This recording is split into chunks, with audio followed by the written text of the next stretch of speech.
right, my name's David Bosselman. I'm running for Suffolk City Mayor, and I'm 63 years old. All right, and what made you decide to run for mayor, sir? Well, it's nothing I ever aspired to do, but I felt a necessity to do it. It looks like to me our city has been overdeveloped too quickly, too fast, and it's causing a strain on every amenity that we have. And it's always been my vision as I grew up as a young man that we would have an urban community, a suburban community, and a rural community. And that has all gone to the wayside. We used to always do plans within our city talking about smart growth, talking about controlled growth, and do fiscal analysis on what we're doing. None of that's happening anymore. They did away with all that. So this is some type of free-for-all that we can just continue to grow and do whatever we want to do with no foresight as to where it's leading us. And that's led to all kinds of problems with congestion on our roads, and it's led to schools becoming overpopulated, over capacity, and it's led to a strain on our amenities. Not only that, we're losing a lot of our open space.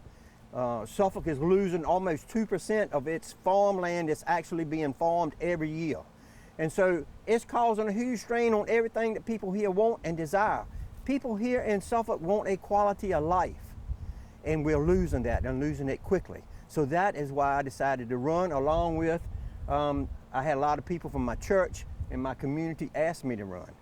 And I felt the need to do so. And that's what's brought me here. Have you ever run for public office before? Not like this. I mean, I've had to run for a couple of boards and been elected like that, but it's really not, political. So you talked about, do you think it's a good thing that people want to move to Suffolk? It is, but Suffolk always, like I said, always had a welcoming mat out so that people will come in here to get away from traffic and congestion and to live a simpler, a little slower pace of life. A lot of people have come here even to retire. But the way Suffolk is growing uncontrollably, it's just a free-for-all, like I said, and these people are just satisfied as much as the people are that have lived here a long time. You're gonna have growth, but you've got to have a sustainable, controlled growth. That has always been the vision, and our leadership has done away with that. What would be if you were elected, how would you control the growth? What would you do to try and... The first thing you have to do is you have to have a comp plan that goes along with your vision of how you want to live here. And this is what the city's been trying to get past here lately, and it has nothing in there to control any kind of growth, not really. I mean, they've taken away all the smart growth principles, like I said before, and anything that says controlled growth, it actually says in there it is to market Suffolk. This comp plan will help market Suffolk. This is uncontrolled. Would you advocate for more money to improve the roads? Because I mean, you can't do away with the growth that's already come here. Right. You always want to advocate for money to fix roads, correct? What you do though, and the way these roads were designed, you only build the growth that these roads are capable of having. Then you improve these roads, and if you want to have more growth around there, then you can do it after you've fixed the road first. My motto, look, it's just like my health. I go to the doctor to check on my blood pressure and all my numbers. I go to the skin doctor. He got me yesterday, all over my arms and hands. That is preventive maintenance, right? You want to do the same thing on your roads and how you grow your community. You want to have it ready for such. Would you see yourself, and I want to make sure I understand your platform, would you be no new development? No, I didn't say that. Yeah, that's why I'm just clarifying. I didn't say that, but you have to have right now, we need to take a step back, and we probably need to function off of the comp plan that we have, and then we need to redesign and rethink the one that they're trying to get past now. When it comes to farming, yep. What is your view? I understand the city a few years ago put in a cap on the number of solar farms that can be developed. Yes, sir. What is your view on that? Solar farms should never take prime farmland out of production. You are fighting against what you're trying to do. You are trying to preserve the environment. You are trying to make green energy. Solar farms, when you take this field or this field out of production, Now this is producing good clean oxygen and taking in carbon dioxide. It's producing food for you, it's producing fiber.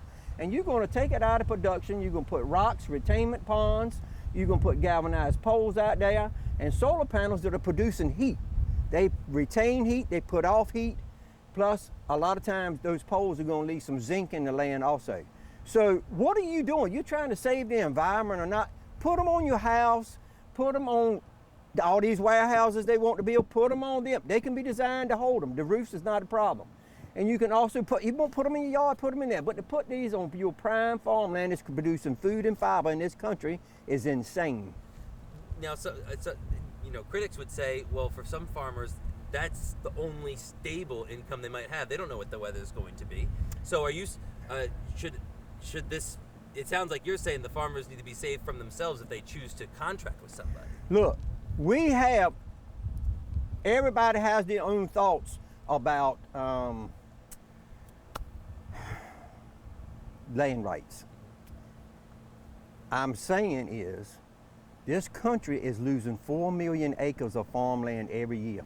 And within the next 50 years, my children and grandchildren are going to pay for it. You're going to end up trying to import your food from other countries, and we're going to should already know how that's going to work, especially after the pandemic. I'm saying it is crazy to take something producing food and fiber in this country and clean air to put solar panels on that are not very efficient at best. They're going to be much better sources to produce energy. And there are already some out there. We just need to get ahead of the game instead of behind the game. I'm not talking about land rights and what people are going to do with their money.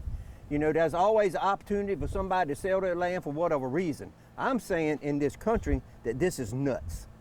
Now, do you think, you talk about farming and the need, do you think and I know you're running for mayor, not school board in Virginia. Yep.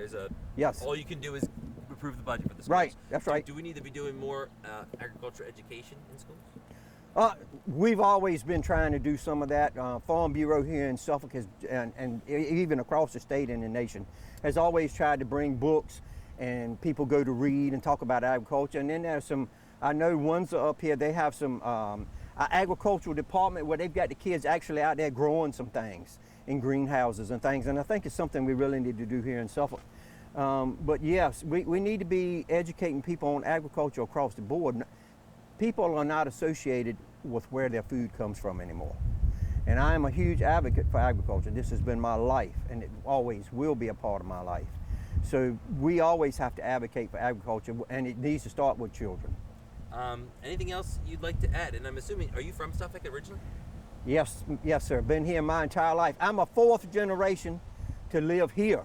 My sons farm with me, they're the fifth, and then I have grandchildren that'll make the sixth generation as the Bosselmans that live here. Anything else you'd like to add, sir? Not really. I just like to see everybody get out and vote. It is this is a democracy. There's their democratic right to get out and vote.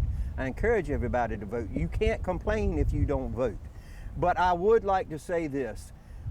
This has been the most humbling experience I probably could ever have in my life. I would not believe the amount of support that I have got, the amount of people that have donated to me, the amount of people who volunteered. I got volunteers going to go help me at the polls. And it's just an experience in life, whether I win or lose, that I would never normally have.